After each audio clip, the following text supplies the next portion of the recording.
Os Grandes Iniciados, Eduardo Churret. Krishna. 7. O Triunfo e a Morte. Depois de ter instruído seus discípulos no Monte Meru, Krishna seguiu com eles pelas margens do Jamuna e do Ganges, a fim de converter o povo. Entrava nas cabanas e detinha-se nas cidades.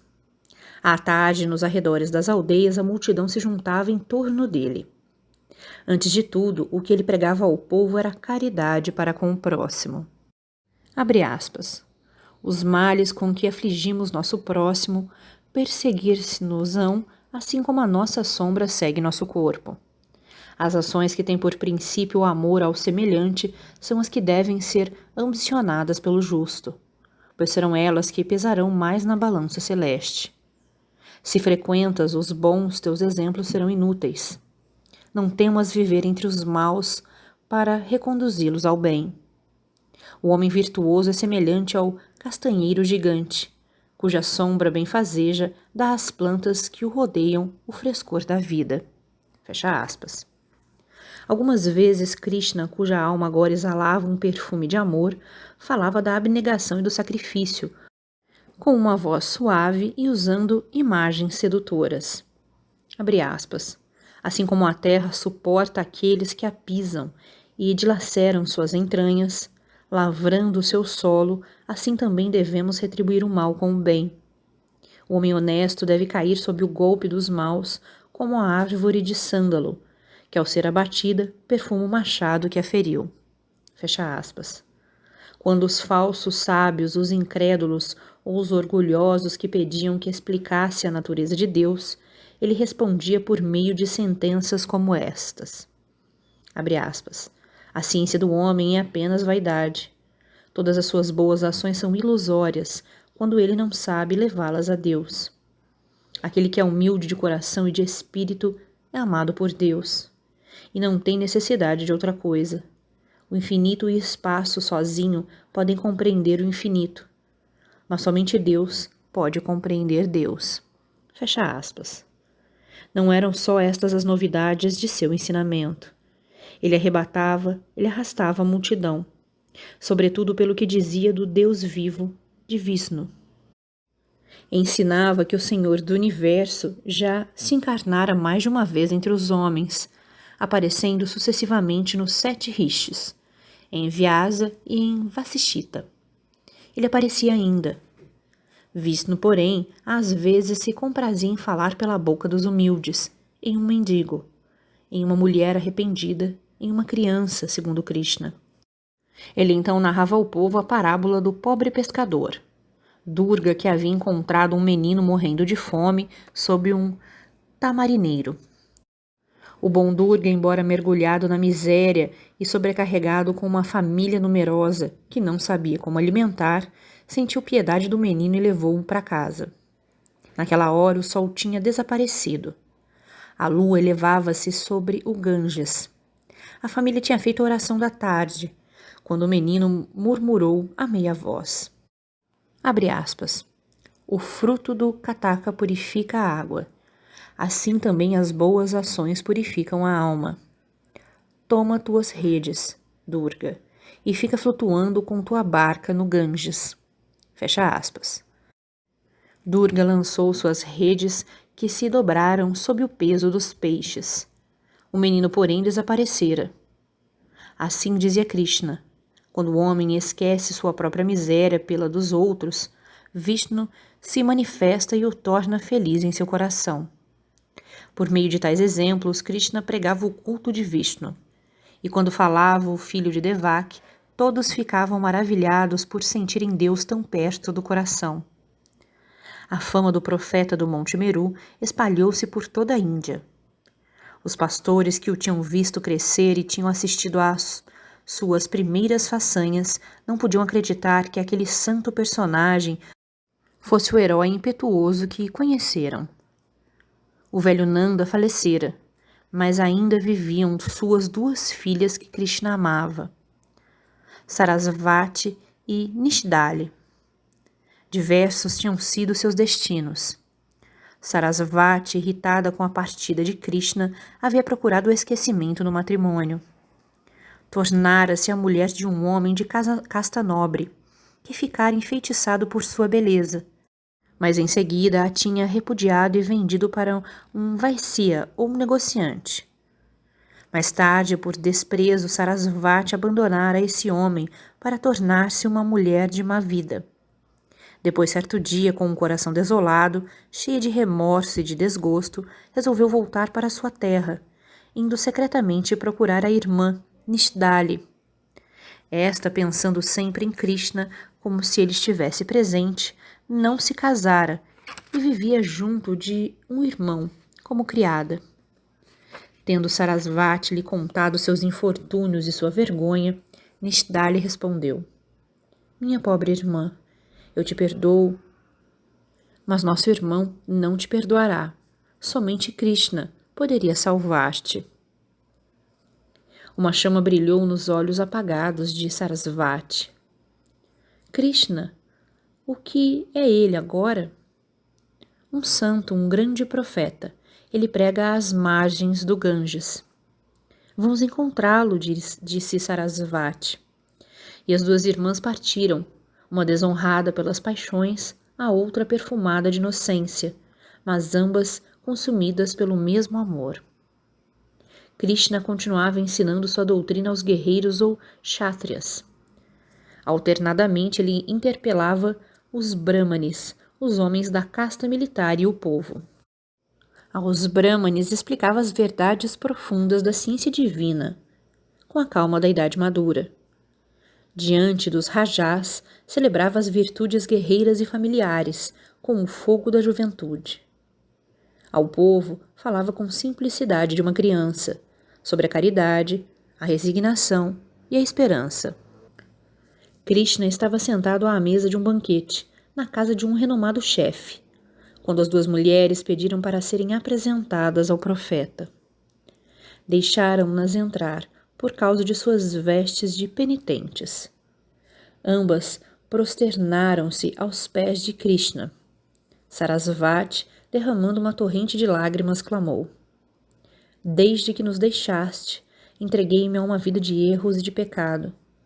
Mas se quiseres, Krishna, poderás salvar-me. Nishdali acrescentou: Krishna, quando te vi outrora, sabia que te amaria para sempre. Agora que te reencontro na glória, sei que és filho de Mahadeva. E as duas beijaram-lhe os pés. Os rajás, entretanto, disseram: Por que, santo Rishi, permites que estas mulheres do povo te insultem com suas palavras insensatas? Krishna respondeu-lhes: Deixai-as extravasar seu coração. Elas valem mais do que nós, pois esta possui a fé e aquela o amor. Sarasvati, a pecadora, está salva a partir deste momento, porque acreditou em mim. E Nishdali, com seu silêncio, amou muito mais a verdade do que nós, com todos os vossos gritos. Sabei que minha mãe radiosa, que vive no sol de Mahadeva, ensinar-lhes-á os segredos do amor eterno, enquanto todos vós permanecereis mergulhados nas trevas das vidas inferiores. Desde este dia, Sarasvati e Nishdali juntaram-se a Krishna e o seguiram com seus discípulos. E, inspiradas por ele, ensinaram às outras mulheres. Kansa reinava ainda em Madura. Desde o assassinato do velho Vasishita, o rei não encontrava mais paz em seu trono. A profecia do Anacoreta tinha se realizado. O filho de Devaki estava vivo. O rei o vira e ao seu olhar sentira fundir-se sua força e sua realeza. Ele tremia por sua vida como uma folha seca, e muitas vezes, apesar dos guardas, ele se voltava bruscamente, esperando ver o jovem herói, terrível e radioso, de pé à soleira da porta. Por seu lado, Nissumba, enrolada em seu leito, no fundo do gineceu, sonhava com seus poderes perdidos. Quando ela soube que Krishna, tendo se tornado profeta, pregava às margens do Ganges, persuadiu o rei a enviar contra ele uma tropa de soldados para o trazerem amarrado. Quando Krishna os percebeu, sorriu e lhes disse: Sei quem sois e por que viestes. Estou pronto a seguir-vos para junto de vosso rei. Mas antes, deixai-me falar-vos do Rei do Céu, que é o meu rei. E começou a falar de Mahadeva, de seu esplendor e suas manifestações. Quando terminou, os soldados entregaram-lhe suas armas, dizendo: Nós não te levaremos preso para o nosso rei, mas te seguiremos até o teu rei. E permaneceram a seu lado. Sabendo disso, Kansa ficou terrivelmente amedrontado. Nizumba então falou: Envie os primeiros do reino. Assim foi feito. Eles foram até a cidade onde Krishna ensinava, tendo prometido não escutá-lo. Mas quando viram o brilho de seu olhar, a majestade de suas atitudes e o respeito que lhe testemunhava a multidão, não puderam deixar de ouvi-lo. Krishna falou-lhes da servidão daqueles que fazem o mal e da liberdade dos que praticam o bem. Os guerreiros ficaram cheios de alegria e de surpresa, porque se sentiram livres de um peso enorme e disseram: Tu és, em verdade, um grande mágico, pois tínhamos jurado levar-te ao rei com correntes de ferro. Mas agora nos é impossível fazê-lo, pois nos livraste de nossas correntes. Voltaram para junto de Kansa e lhe disseram: Nós não podemos trazer-te o homem. Ele é um grande profeta e nada tens a temer dele. O rei, vendo que tudo era inútil, mandou triplicar seus guardas e colocar correntes de ferro em todas as portas do palácio. Um dia, porém, houve um grande barulho na cidade, gritos de alegria e de triunfo. Os guardas vieram dizer-lhe, abre aspas, é Krishna quem entra em Madura. O povo arromba as portas e arrebenta as correntes de ferro. Fecha aspas. Kansa quis fugir, mas os próprios guardas o obrigaram a permanecer no trono. Com efeito, Krishna, seguido de seus discípulos e de grande número de anacoretas, entrava em Madura, enfeitada com estandartes, no meio da multidão compacta, semelhante a um mar agitado pelo vento. Ele entrava sob uma chuva de guirlandas e de flores. Todos os aclamavam. Diante dos templos, os brahmanes se mantinham agrupados sob as bananeiras sagradas para saudar o filho de Devaki, o vencedor da serpente, o herói do Monte Meru, e, sobretudo, o profeta de Vishnu. Seguido de um brilhante cortejo e saudado como um libertador pelo povo e pelos guerreiros, Krishna foi à presença do rei e da rainha e disse: Tu tens reinado apenas por meio da violência e do mal, e mereceste 1000 mortes, pois mataste o santo velho, Vasishita. Contudo, não morrerás ainda. Quero provar ao mundo que não é matando-os que se triunfa sobre os inimigos vencidos, mas perdoando-lhes. Kansa bradou: Feiticeiro maldito, tu me roubaste a coroa e o reino. Acaba comigo. Krishna replicou: Falas como um insensato, pois se morreres nesse estado de disparate, de insensibilidade e de crime, estarias irrevogavelmente perdido na outra vida.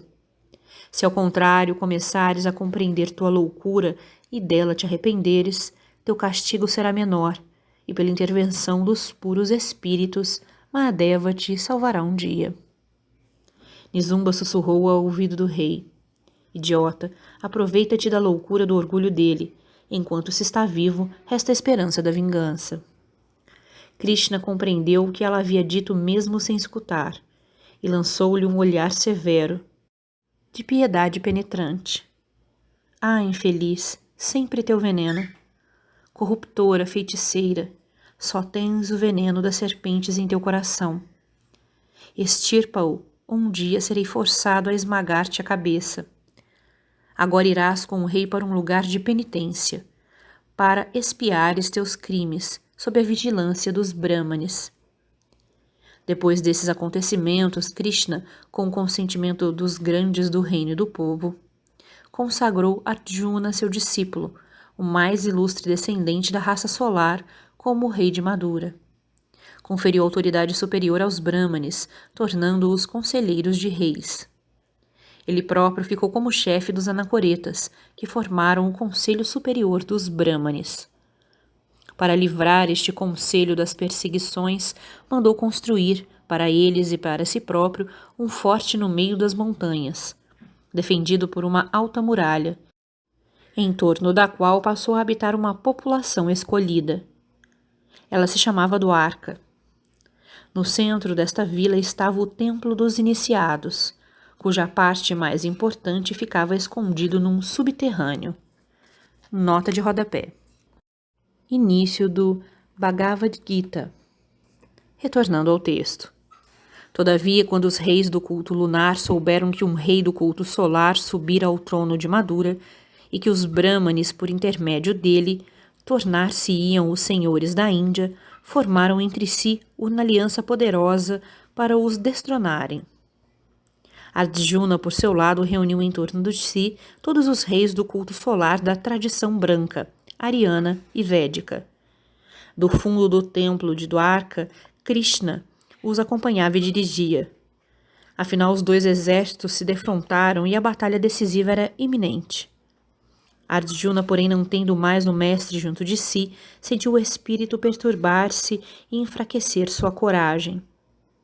Um dia, ao amanhecer, Krishna apareceu diante da tenda do rei, seu discípulo, repreendendo-o severamente.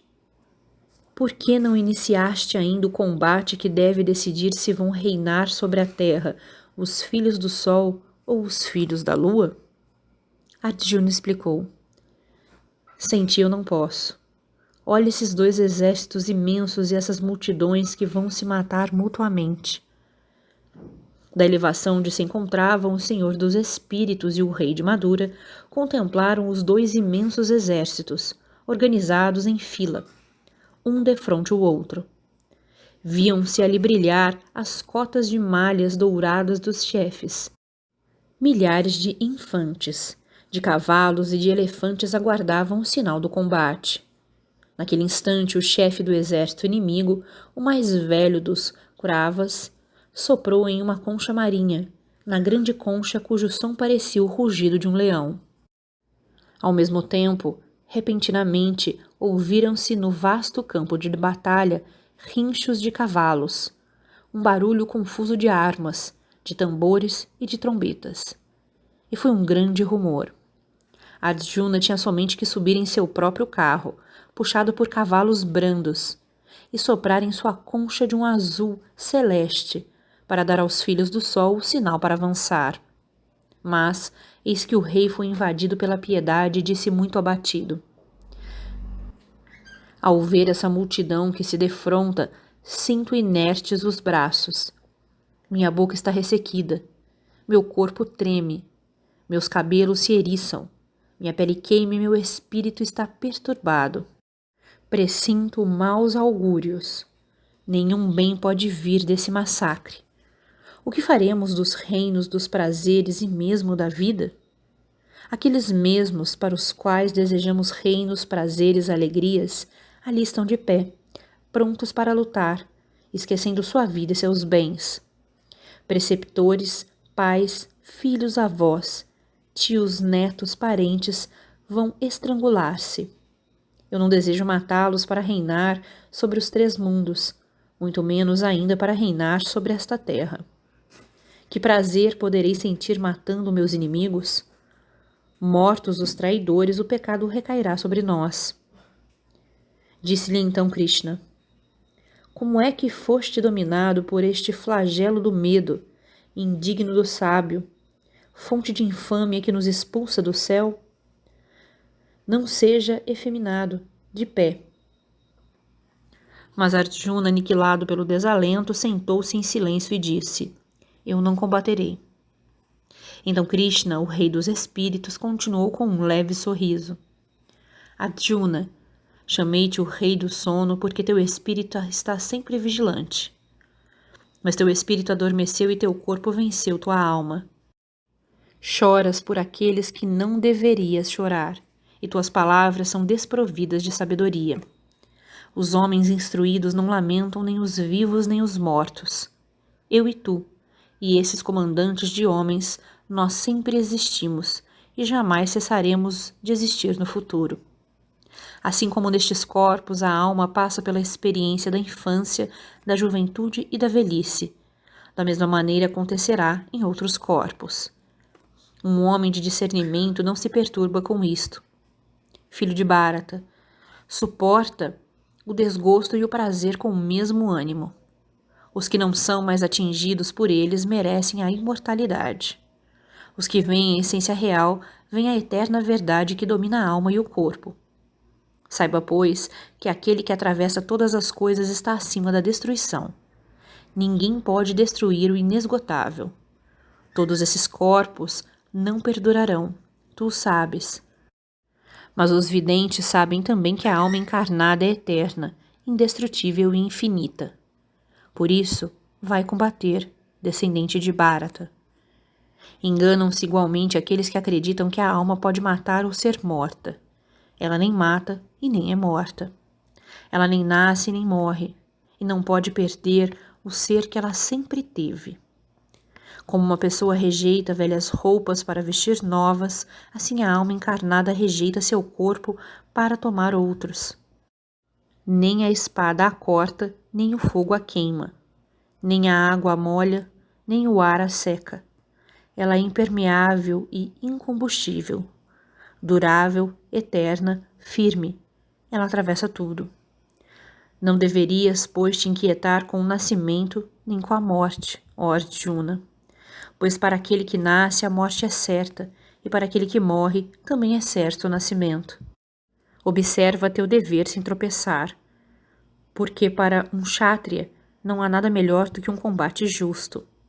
Felizes os guerreiros que encontram a batalha como uma porta aberta para o céu. Mas se não queres travar este combate justo, cairás no pecado, abandonando teu dever e tua fama. Todos os seres falarão de tua infâmia eterna, e a infâmia é pior do que a morte para aquele que foi honrado. Nota de rodapé. Início do Bhagavad Gita. Retornando ao texto. A estas palavras do mestre, Arjuna cobriu-se de vergonha e sentiu-se agitar-se seu sangue real e sua coragem. Lançou-se sobre seu carro e deu sinal de combate. Então Krishna disse adeus ao discípulo e deixou o campo de batalha, porque estava certo da vitória dos filhos do sol. Entretanto, Krishna compreendera que para impor sua religião aos vencidos seria necessário obter sobre a própria alma deles uma derradeira vitória, muito mais difícil do que a das armas. Do mesmo modo que o santo Vasishita fora morto atravessado por uma flecha, para revelar a verdade suprema a Krishna, também Krishna deveria morrer voluntariamente sob as setas do inimigo mortal, a fim de implantar no coração dos adversários a fé que ele havia pregado a seus discípulos e ao mundo. Ele sabia que o antigo rei de Madura, longe de fazer penitência, tinha se refugiado na casa do sogro, Kalayeni, o rei das serpentes. Seu ódio, sempre instigado por Nisumba, fez com que mantivesse espiões seguindo-o na Anacoreta, aguardando a hora propícia para o ferir. Ora, Krishna sentia que a sua missão estava concluída e que só faltava, para ser totalmente cumprida, a chancela do supremo sacrifício. Então ele deixou de evitar e de paralisar seu inimigo por meio do poder de sua vontade. Sabia que se parasse de se defender com esta força oculta, viria atingi-lo na sombra o golpe há tanto tempo planejado. Mas o filho de Devaki queria morrer longe dos homens, nas solidões do Himavati. Lá ele se sentiria mais perto de sua radiosa mãe, do velho sublime e do sol de Mahadeva. Krishna partiu então para um eremitério num lugar selvagem e desolado, ao pé dos altos cumes do Himavati. Nenhum de seus discípulos adivinhara seus desígnios. Somente Sarasvati e Nishdali o leram nos olhos do mestre, pela intuição que existe na mulher e no amor. Quando Sarasvati compreendeu que ele queria morrer, atirou-se aos seus pés, abraçou-os com furor e exclamou: Mestre, não nos deixes. Nishdali olhou-o e lhe disse simplesmente: Eu sei aonde vais. Como nós te amamos, deixa-nos seguir-te. Krishna respondeu: Em meu céu nada será recusado ao amor. Vinde. Depois de uma longa viagem, o profeta e as santas mulheres alcançaram cabanas agrupadas em torno de um grande cedro desfolhado, sobre uma montanha amarelada e rochosa. De um lado, as imensas cúpulas de neve do Himavat. Do outro, um dédalo de montanhas em toda a profundidade. Ao longe, a planície, ainda perdida, como um sonho em uma bruma dourada. Nesse eremitério viviam alguns penitentes, vestidos de casca de árvore, com cabelos torcidos em cachos, a barba longa e os pelos compridos, num corpo todo sujo de lama e de poeira, membros ressequidos pelo sopro do vento e o calor do sol. Alguns não tinham mais que uma pele seca sobre o esqueleto árido. Ao ver aquele lugar tão triste, Sarasvati exclamou: A terra está longe e o céu está mudo. Senhor, por que nos trouxeste para este deserto abandonado por Deus e pelos homens? Respondeu Krishna: Reza, se quiseres que a terra aproxime e que o céu te fale. Nishdali, no entanto, disse simplesmente: Contigo o céu esteve sempre presente. Mas por que o céu quer nos abandonar agora? E Krishna falou: É preciso que o filho de Mahadeva morra atravessado por uma flecha, para que o mundo acredite em sua palavra. Explica-nos este mistério. Compreendê-lo-eis depois de minha morte. Oremos. Durante 7 dias eles fizeram orações e abluções. Muitas vezes a fisionomia de Krishna se transfigurava e parecia resplandecer. No 7º dia, ao pôr do sol, as 2 mulheres viram arqueiros subindo para o eremitério. Sarasvati falou: Eis os arqueiros de Kansa que te procuram. Senhor, defende-te. Mas Krishna, de joelhos junto ao cedro, não interrompeu sua oração. Os arqueiros chegaram, olharam os penitentes e as mulheres. Eram rudes soldados, de faces amarelas e negras. Ao verem a figura estática do santo, ficaram indecisos. Primeiro tentaram arrancá-lo de seu êxtase, dirigindo-lhe perguntas, injuriando-o e atirando-lhe pedras. Mas nada conseguiu tirá-lo da imobilidade. Então atiraram-se sobre ele e o amarraram no tronco do cedro. Krishna deixou que tudo se fizesse como em um sonho. Depois os arqueiros recuaram e, instigando-se uns aos outros, puseram-se a atirar nele. A primeira flecha que o transpassou, o sangue jorrou e Krishna clamou: Vasishita, os filhos do sol estão vitoriosos. Quando a segunda flecha vibrou em sua carne, ele disse: Mãe radiosa, que entrem comigo em tua luz aqueles que me amam. A terceira flecha ele disse somente: Mahadeva. E depois, murmurando o nome de Brahma, entregou seu espírito. O sol já se tinha posto. Um forte vento soprou. Uma tempestade de neve desceu do Himavat e se abateu sobre a terra. O céu se cobriu. Um turbilhão negro varreu as montanhas. Aterrados com o que tinham feito, os assassinos fugiram. As 2 mulheres, geladas de espanto, caíram desfalecidas como sob uma chuva de sangue. O corpo de Krishna foi queimado pelos discípulos na cidade santa de Dwarka. Sarasvati e Nishdali atiraram-se na fogueira a fim de se juntarem ao mestre. E a multidão acreditou ter visto o filho de Mahadeva sair das chamas com um corpo luminoso, levando consigo as 2 esposas. Depois disso, grande parte da Índia adotou o culto de Vishnu, que conciliava os cultos solares e os lunares na religião de Brahma. Correção de leitura. No fragmento: Ela se chamava Dwarka. No centro desta vila estava o templo dos iniciados, cuja parte mais importante ficava escondida num subterrâneo. A nota de rodapé correta é: o Vishnu Purana. 1:5, capítulo 12 e 30, fala em termos bastante claros sobre esta cidade. Abre aspas.